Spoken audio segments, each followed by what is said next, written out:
नमस्कार, मैं हूं आपके साथ सोनिया चौहान। हमारा उत्तर प्रदेश में आप सभी का स्वागत है। बुलेटिन का आगाज करते हैं उत्तर प्रदेश की खबरों के साथ। लखनऊ से इस वक्त आपको बड़ी खबर से रूबरू करवा देते हैं। संजय प्रसाद की ताकत में और इजाफा हुआ है। राज्य संपत्ति नागरिक उड्डयन के प्रमुख सचिव का भी चार्ज मिला है और सीएम के प्रमुख सचिव गृह और गौपाल सूचना विभाग का चार्ज मिला। सीएम ऑफिस में संजय सबसे सीनियर प्रमुख सचिव प्रभारी फिलहाल शशि प्रकाश गोयल का काम संभालेंगे संजय प्रसाद। सीएम ऑफिस में संजय सबसे सीनियर प्रमुख फिलहाल शशि प्रकाश का संजय प्रसाद की ताकत में और इजाफा हुआ है। राज्य संपत्ति नागरिक उड्डयन के प्रमुख सचिव का चार्ज मिला और साथ ही सीएम ऑफिस में संजय सबसे सीनियर प्रमुख। तो आप तस्वीरें देख सकते हैं। संजय प्रसाद की ताकत में और इजाफा हुआ है। सीएम योगी आदित्यनाथ से वो मिले हैं और साथ ही सीएम योगी आदित्यनाथ ने उन्हें शुभकामनाएं भी दी हैं। संजय प्रसाद की ताकत में और इजाफा हुआ। प्रमुख सचिव का चार्ज मिला और साथ ही प्रमुख सचिव का चार्ज भी मिला। संजय प्रसाद की ताकत में और इजाफा। सीएम योगी आदित्यनाथ से मिले हैं और साथ ही सीएम योगी आदित्यनाथ ने उन्हें शुभकामनाएं भी दी है। तो संजय प्रसाद की ताकत में और इजाफा हुआ है। राज्य संपत्ति नागरिक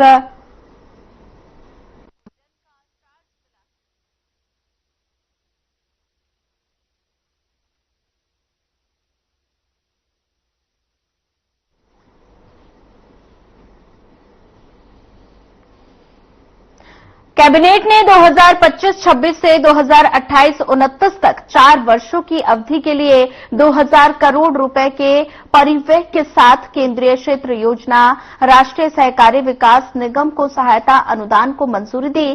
कैबिनेट ने प्रधानमंत्री कृषि संपदा योजना के परिव्यय में 6,520 करोड़ रुपए की वृद्धि करके इसे सुदृढ़ करने का निर्णय को मंजूरी दी है। साथ ही महाराष्ट्र, मध्य प्रदेश, पश्चिम बंगाल, बिहार, ओडिशा और साथ ही झारखंड के 13 जिलों में 4 मल्टी ट्रैकिंग परियोजनाओं को मंजूरी दी। लगभग 574 किलोमीटर तक इंडियन रेलवे नेटवर्क का विस्तार होगा। साथ ही कैबिनेट ने मौजूदा क्षमता बढ़ाने के लिए अलुआबारी और साथ ही रोड न्यू जलपाईगुड़ी तीसरी और चौथी रेलवे लाइनों को मंजूरी दी है। NCDC, national cooperative development corporation, एक देश के कोऑपरेटिव सेक्टर में बहुत महत्वपूर्ण संस्थान है और कोऑपरेटिव मंत्रालय नया बनाकर प्रधानमंत्री श्री नरेंद्र मोदी जी ने इस पूरे सेक्टर में एक आमूलचूल परिवर्तन लाने का काम किया है। पिछले कुछ वर्षों में कोऑपरेटिव सेक्टर में एक के बाद एक रिफॉर्म्स आते जा रहे हैं और आज जो बड़ा फैसला लिया गया, इस फैसले का महत्व आप समझिए। एनसीडीसी कोऑपरेटिव सोसाइटीज को लोन देती है। आज उसका कैपिटल 2000 करोड़ रुपए से बढ़ाया गया ग्रांट इन एड के माध्यम से। जो सबसे इंपॉर्टेंट पॉइंट है वो है ये जो लोन्स जाते हैं करीब 8.25 लाख कोऑपरेटिव्स को जाते हैं। 29 करोड़ मेंबर्स हैं जिनके और 94% फार्मर्स हैं उसके साथ जुड़े हुए। चाहे खेती के लिए हो, फर्टिलाइजर के लिए हो, प्रोडक्शन के लिए हो, शुगर के, मिल्क प्रोडक्शन के लिए, फिशरीज के लिए, व्हीट पैडी प्रोक्योरमेंट के लिए, हर तरीके से उस लोन का एक उपयोग बहुत एक पॉजिटिव तरीके से होता है। अभी हाल ही में माननीय श्री अमित शाह जी ने गृह एवं सहकारिता मंत्री, उन्होंने नेशनल कोऑपरेशन पॉलिसी भी लॉन्च की थी 2025 की, जो कि एक पाथ ब्रेकिंग इनिशिएटिव है। एनसीडीसी जो लोन देती है उस लोन में करीब 99.8% रिकवरी है। नेट एनपीए 0 है। नेट एनपीए 0 है। बहुत बड़ी बात है ये। इस तरह का जो फाइनेंशियल सपोर्ट सिस्टम बना है, उस फाइनेंशियल सपोर्ट सिस्टम जो कि एक अच्छा मॉडल बना है देश में, इसको और आगे बढ़ाने के लिए 2000 करोड़ रुपए 4 साल में, एवरी ईयर 500 करोड़ रुपीस, ये इस आज की कैबिनेट के अप्रूवल का क्रक्स है। दूसरा बहुत इंपॉर्टेंट है, प्रधानमंत्री कृषि संपदा योजना। हम सब जानते हैं कि किसानों के जीवन में परिवर्तन लाने के लिए प्रधानमंत्री श्री नरेंद्र मोदी जी ने एक के बाद इतने निर्णय लिए हैं। केवल इस तीसरी टर्म में निर्णय अगर सारे देखो तो 9 लाख करोड़ से ज्यादा के टोटल निर्णय।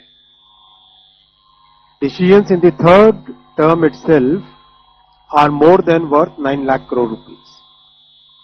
फूड प्रोसेसिंग के लिए प्रधानमंत्री कृषि संपदा योजना ये 2017 में स्टार्ट हुई थी और इसका सबसे बड़ा फोकस था जो फूड प्रोडक्शन है, उस फूड प्रोडक्शन के बाद में फूड प्रोसेसिंग पे ज्यादा ध्यान दें।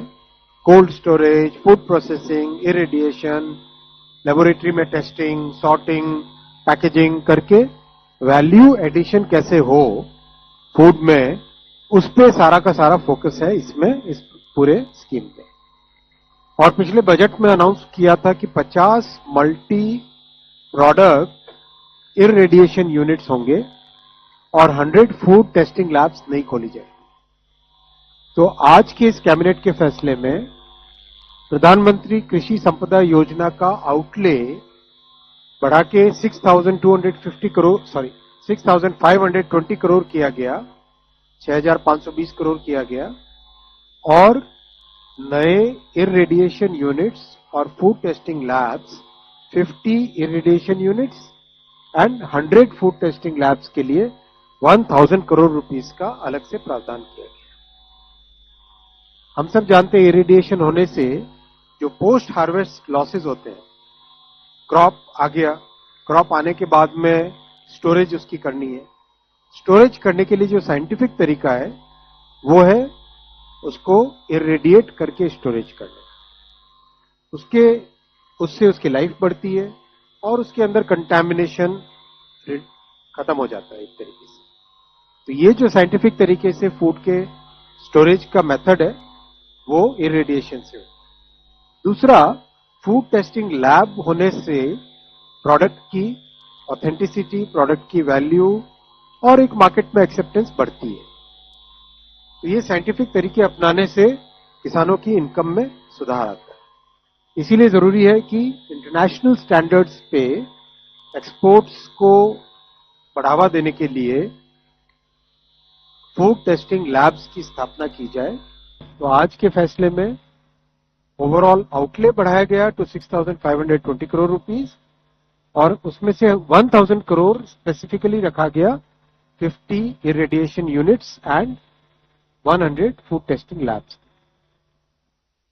इसमें विशेष ध्यान दिया जाएगा जो डिफिकल्ट एरियाज हैं, विशेषकर हिली एरियाज हैं, नॉर्थ ईस्टर्न स्टेट्स हैं और एससी और एसटी के बाहुल्य वाले क्षेत्र हैं, उन पे विशेष ध्यान दिया जाए। मैं साथियों तीसरे फैसले पे आता हूं। इटारसी से नागपुर 4th लाइन बनाने का आज माननीय प्रधानमंत्री जी ने अप्रूवल दिया है। ये बहुत ही इंपॉर्टेंट प्रोजेक्ट है। दिल्ली से चेन्नई का जो हाई डेंसिटी नेटवर्क है और मुंबई से हावड़ा का जो हाई डेंसिटी नेटवर्क है, इन दोनों के नेटवर्क्स के इंटरसेक्शन के पॉइंट पे ये इटारसी से नागपुर वाला सेक्शन आता है। यहाँ पे कैपेसिटी बढ़ानी इसीलिए जरूरी है कि ये एक पॉइंट ऐसा है जैसे नॉर्थ से साउथ, ईस्ट से वेस्ट, वेस्ट से ईस्ट, साउथ से नॉर्थ, सारी गाड़ियां इस सेक्शन से जाती है। अगर आप देखो बिल्कुल देश के सेंटर में आता है ये इटारसी से नागपुर का ये सेक्शन। ये ऊपर ग्वालियर से होते हुए नॉर्थ से साउथ वाली गाड़ियां आती है और इधर मनमाड से होते हुए ईस्ट से वेस्ट वाली गाड़ियां जाती है। ऑलरेडी इटारसी से नागपुर के बीच में डबल लाइन है, 3rd लाइन का काम चल रहा है और अभी ये 4th लाइन आज सैंक्शन हुई। 4th लाइन के होने से वो एरिया पूरा डीकंजेस्ट हो जाएगा, वहां पे और ट्रैफिक फ्लो हो पाएगा और कैपेसिटी बढ़ेगी। मैं इसमें आपको स्पेसिफिकली बताता हूं। कैपेसिटी बढ़ेगी, करीब 10 मिलियन टन एडिशनल कार्गो आएगा। बहुत कॉम्प्लेक्स है ये सेक्शन। इसमें 36 मेजर ब्रिजेस आ रहे हैं इतने से सेक्शन में 297 किलोमीटर के इस सेक्शन में 36 मेजर स्टेशन ब्रिजेस आ रहे हैं, 415 माइनर ब्रिजेस आएंगे, 2 फ्लाईओवर है, 74 अंडरपासेस हैं, 4 टनल्स हैं और 2 rail flyovers, rail over rail वाला जो रेलवे का मतलब एक ट्रैक से ऊपर से दूसरा ट्रैक जाए। और ये लॉन्ग टर्म में देश के लिए बहुत लाभकारी है, क्योंकि इससे हर साल 1206 करोड़ रुपए की लॉजिस्टिक्स कॉस्ट देश की बची। बड़े हमारे तीर्थ स्थल हैं जो महाकालेश्वर, ओंकारेश्वर ज्योतिर्लिंग, श्रीशैलम ज्योतिर्लिंग, रामेश्वरम ज्योतिर्लिंग, इन सब के कनेक्टिविटी में इसका बेनिफिट मिलेगा।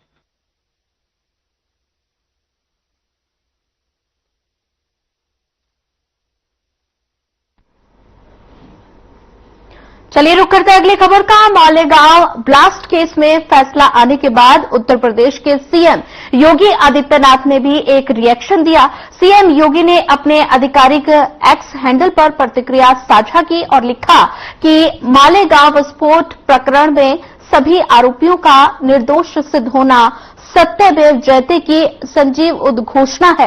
यह निर्णय कांग्रेस के भारत विरोधी, न्याय विरोधी और सनातन विरोधी चरित्र को पुनः उजागर करता है, जिसने भगवा आतंकवाद जैसा मिथ्या शब्द गढ़कर करोड़ों सनातन आस्थावानों, साधु संतों और राष्ट्र सेवकों की छवि को कलंकित करने का अपराध किया।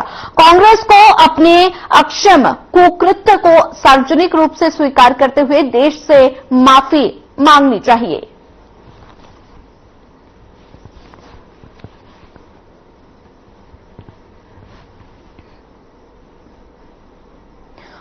गोस्वामी तुलसीदास जी महाराज की जयंती के पावन अवसर पर जनपद चित्रकूट स्थित राजापुर में पद्म विभूषित जगत गुरु तुलसी पीठाधीश्वर रामानंदाचार्य स्वामी श्री राम भद्राचार्य जी महाराज प्रसिद्ध कथावाचक श्रीदे मुरारी बापू जी के पावन सानिध्य में आयोजित श्री तुलसी जन्मोत्सव 2025 में सहभाग किया।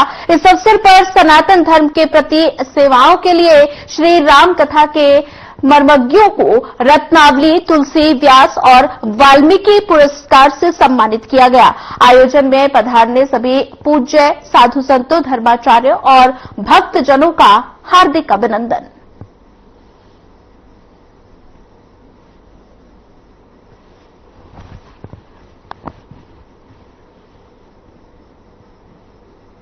चित्रकूट में गोस्वामी तुलसीदास जी की प्रतिमा अनावरण कार्यक्रम का आयोजन किया गया, जिसमें मुख्यमंत्री योगी आदित्यनाथ शामिल हुए और सीएम योगी ने कार्यक्रम को संबोधित भी किया। क्या कुछ कहा, सुन पाते हैं। चित्रकूट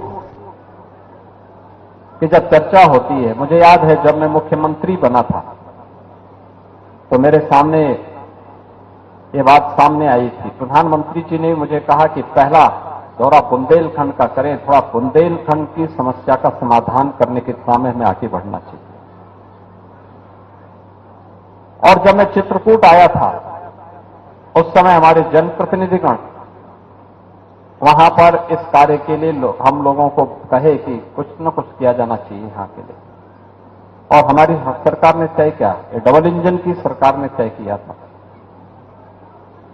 कि कोल हो, भील हो, जितनी भी वनवासी जातियां होंगी, जनजातियां होंगी, उनको हम सिचुएशन के लक्ष्य तक पहुंचाएंगे, यानी शासन की सभी प्रकार की सुविधाओं को उन्हें 100% उपलब्ध करवाने का काम करेंगे। और लगातार उस पर कार्य हो रहा है। हमने ये सब करके उनके प्रति कोई उपकार नहीं किया है।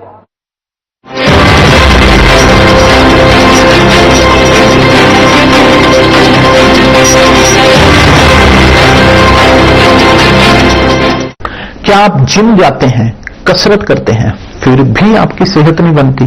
काजू, बादाम, किशमिश, मेवे, प्रोटीन के डिब्बे खाते हैं, फिर भी कुछ असर नहीं होता? तो इसका मतलब है आपका पाचन तंत्र खराब है। और जब तक के पाचन तंत्र दुरुस्त नहीं होगा, आप जितना मर्जी अच्छे से अच्छा खा लो, आपकी सेहत नहीं बन सकती। इसलिए हमारी संस्था सन्यासी आयुर्वेदा ने एक ऐसी दवा का निर्माण किया है जो कि आपके लिवर, आपके पाचन तंत्र को दुरुस्त करने का काम करती है, ताकि आप जो भी खाएं उसका पूरे का पूरा निचोड़ आपके शरीर को लगे, आपकी भूख बढ़े, खाया पिया सही से लगे, नया खून बने, हड्डियों में जान आए, वजन बढ़े और आप मोटे तगड़े खूबसूरत पर्सनैलिटी के मालिक बन जाएं। सिर्फ 699 रुपए की पूरे 1 महीने की दवा होती है और आप इसे घर बैठे 011-45454545 पर फोन करके दवा मंगवा सकते हैं।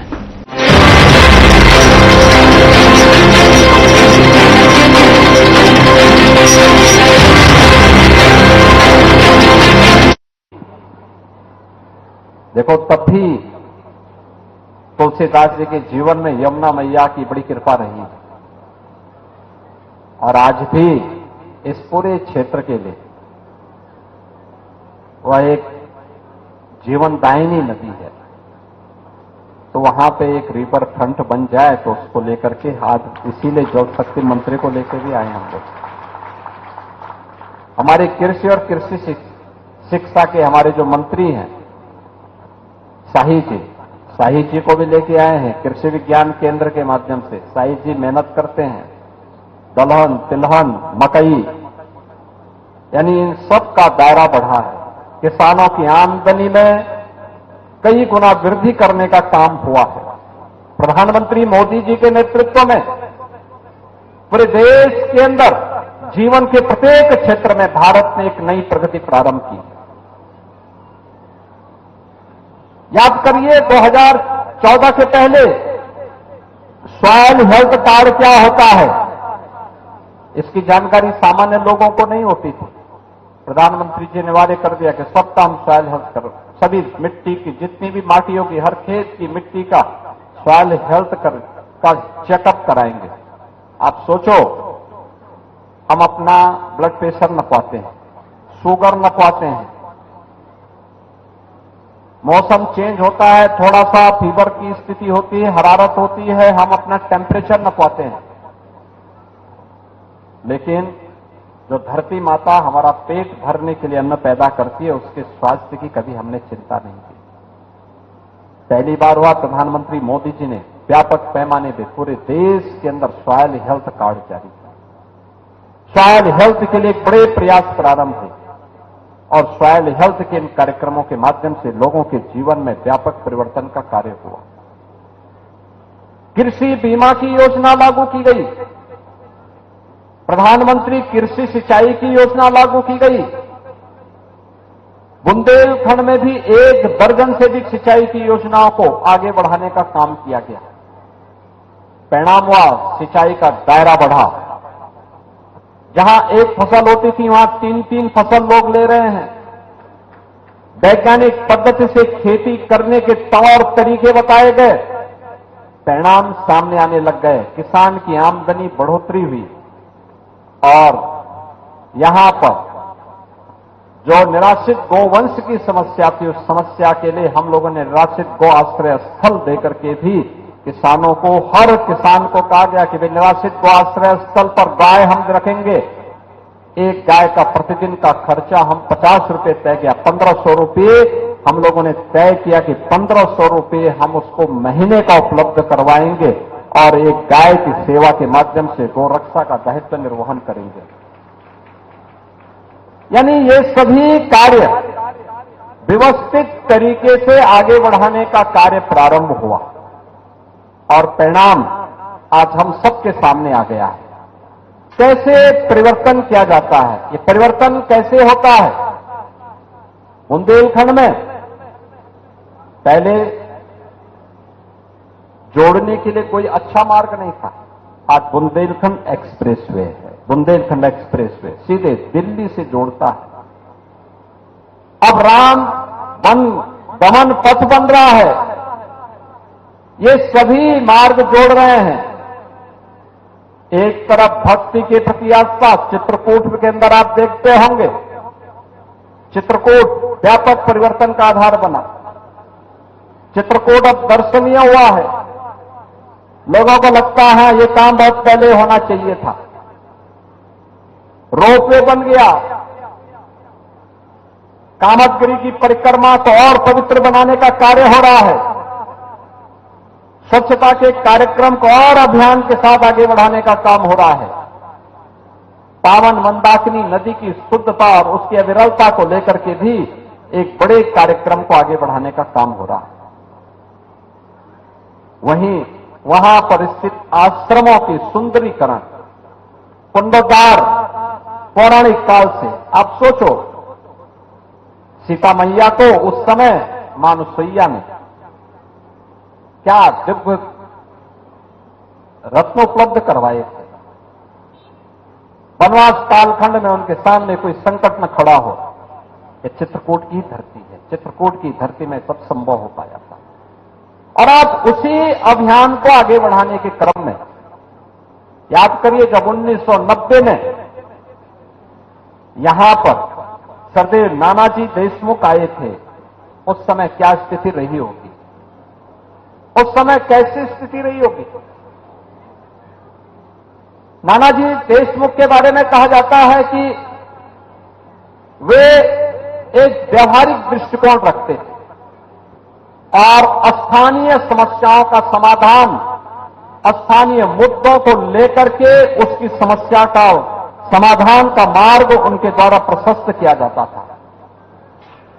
किस रूप में? क्योंकि सरदेव नानाजी, देखो पूज्य मुरारी बापू जी आ गए हैं मंच पर। पूज्य मुरारी बापू का अभिनंदन करें एक बार जोरदार करतल ध्वनि से। जय श्री राम, जय जय श्री राम।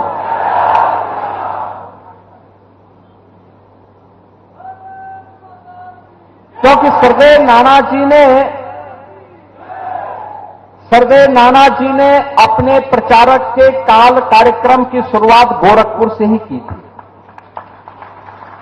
गोरखपुर में रह करके उन्होंने एक लंबे समय तक गोरखपुर में राष्ट्रीय स्वयंसेवक संघ के प्रचारक के रूप में राष्ट्र निर्माण के उस कार्यक्रम को आगे बढ़ाया था। और सरदेव नानाजी की स्मृति वहां पर आज भी है। देश का पहला सरस्वती शिशु मंदिर गोरखपुर में स्थित है। गोरखपुर में वो बीज रोपा गया था। आज देश और दुनिया में लाखों की संख्या में ऐसे संस्थान सनातन धर्म और भारत के मूल्य और आदर्शों को संरक्षित करते हुए आगे बढ़ाने का काम कर रहे हैं, उसे इन्हें नई प्रेरणा का केंद्र बने हुए हैं। मैं अभिनंदन करूंगा यहां पर सत्य अनुसैया देवी के स्थल के पूज्य महाराज जी की प्रेरणा से, जब यहां पर 1990 में इस कृषि विज्ञान केंद्र की नींव को आगे बढ़ाने के लिए सरदेव नानाजी यहां आए थे, उस समय यहां जो वीरानी थी अपनी साधना से और साधना से प्राप्त सिद्धि के माध्यम से उन्होंने इसे एक नई प्रेरणा स्थली के रूप में बनाया। अपने लिए तो हर व्यक्ति जीता है, समाज के वंचित तबके के लिए, वंचित तबके के लिए जीने वाले लोग बिरले ही होते हैं। याद करिए ना, जिन लोगों ने भगवान राम का वनवास कालखंड में सहयोग किया था, अगर हम आज उनकी उपेक्षित करते हैं तो भगवान राम के प्रति ये हमारी श्रद्धा नहीं, भगवान राम का आशीर्वाद कभी नहीं मिल सकता। फिर हमें भगवान राम का आशीर्वाद हमें तभी मिलेगा जब उनके प्रति हम अनुराग रखेंगे, उनके प्रति हम सम्मान का भाव रखेंगे, उनको हम अब गले से लगाएंगे, उनके उत्थान के लिए कुछ कर पाएंगे। और परमानंद आश्रम। चलिए, इस बुलेटिन में मेरे साथ इतना ही, लेकिन अब वक्त हो चला है डॉक्टर राकेश गुप्ता के साथ हमारे खास कार्यक्रम प्लस माइनस का। नमस्कार दोस्तों।